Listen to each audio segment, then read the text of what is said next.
Hi friends, welcome back to Sambhrama channel. ನಾನು ನಿಮ್ಮನೆ ಹುಡುಗಿ ದೀಪಿಕಾ ಗೌಡ. ಇವತ್ತಿನ ಮಿನಿ ವ್ಲಾಗ್ ಏನಪ್ಪ ಅಂತ ಅಂದರೆ ರಾಖಿ ಹಬ್ಬದ ವಿಶೇಷತೆ. ಹೌದು, ಅದಕ್ಕಿಂತ ಮುಂಚೆ ನನ್ನ ಎಲ್ಲ ಅಣ್ಣ ತಮ್ಮಂದಿರಿಗೂ ರಾಖಿ ಹಬ್ಬದ ಹಾರ್ದಿಕ ಶುಭಾಶಯಗಳು. ರಕ್ಷಾಬಂಧನ್ ಬಂತು ಅಂದರೆ ತಂಗಿಯರು ಅಣ್ಣಂದಿರಿಗೆ ರಾಖಿ ಕಟ್ಟಿ ಈ ಬಂಧ ಶಾಶ್ವತವಾಗಿ ಇರ್ಲಪ್ಪ ದೇವ್ರೆ ಅಂತ ಕೇಳ್ಕೊತಾರೆ. ಹಾಗಾದರೆ ಈ ರಕ್ಷಾಬಂಧನ ಇತಿಹಾಸ ಏನು ಅಂತ ತಿಳ್ಕೊಳ್ಳೋಣವಾ? ಸೊ ಇನ್ನೇನಕ್ಕೆ ತಡ, ಬನ್ನಿ ಸ್ಟಾರ್ಟ್ ಮಾಡೋಣ. ಈ ರಕ್ಷಾಬಂಧನ್ ರಾಖಿ ಹಬ್ಬನ ಇತಿಹಾಸನ ಹುಡುಕ್ತಾ ಹೋದರೆ ನಾವು ಹೋಗೋದು ದ್ವಾಪರ ಯುಗಕ್ಕೆ. ಶ್ರೀಕೃಷ್ಣ ತನ್ನ ಸುದರ್ಶನ ಚಕ್ರವನ್ನು ಬಿಟ್ಟು ಅದನ್ನು ವಾಪಸ್ ತನ್ನ ಬೆರಳಿಗೆ ಕೂರಿಸ್ಕೊಳಕ್ಕೆ ಹೋಗುವಾಗ ಸಣ್ಣದು ಒಂದು ಗಾಯ ಆಗುತ್ತಂತೆ. ಆ ಗಾಯದಿಂದ ತುಂಬ ರಕ್ತ ಹೋಗ್ತಾ ಇರುತ್ತಂತೆ.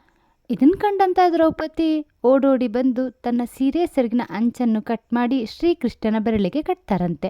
ಆಗ ರಕ್ತ ನಿಲ್ಲುತ್ತಂತೆ. ಇದನ್ನ ಬಂಧ ಅಥವಾ ರಕ್ಷಾಬಂಧನ್ ಅಂತ ಕರೀತಾರಂತೆ. ಈ ದಿನವನ್ನೇ ರಕ್ಷಾಬಂಧನ್ ಅಂತ ಆಚರಿಸ್ತಾರಂತೆ. ಇದು ಒಂದು ನಂಬಿಕೆ. ಇನ್ನೊಂದು ನಂಬಿಕೆ ಪ್ರಕಾರ ಯಮರಾಜ ತನ್ನ ತಂಗಿಯಾದ ಯಮುನೆಯನ್ನು ನೋಡಿ ತುಂಬಾ ವರ್ಷಗಳೇ ಕಳೆದೋಗಿತ್ತಂತೆ. ಗಂಗಾ ಮಾತೆ ಬಂದು ಯಮರಾಜರಿಗೆ ನೆನಪಿಸ್ತಾರೆ, ನೋಡಿ ಯಮರಾಜ, ನೀವು ನಿಮ್ಮ ತಂಗಿಯಾದ ಯಮುನೆಯನ್ನು ಭೇಟಿಯಾಗಿ ತುಂಬ ವರ್ಷಗಳೇ ಕಳೆದೋಗಿದೆ. ನೀವು ನಿಮ್ಮ ತಂಗಿನ ಮೊದಲು ಭೇಟಿಯಾಗಬೇಕು, ಅವರ ಯೋಗಕ್ಷೇಮ ಎಲ್ಲ ವಿಚಾರಿಸ್ಬೇಕು ಅಂತ ಹೇಳಿ ನೆನಪು ಮಾಡ್ತಾರೆ.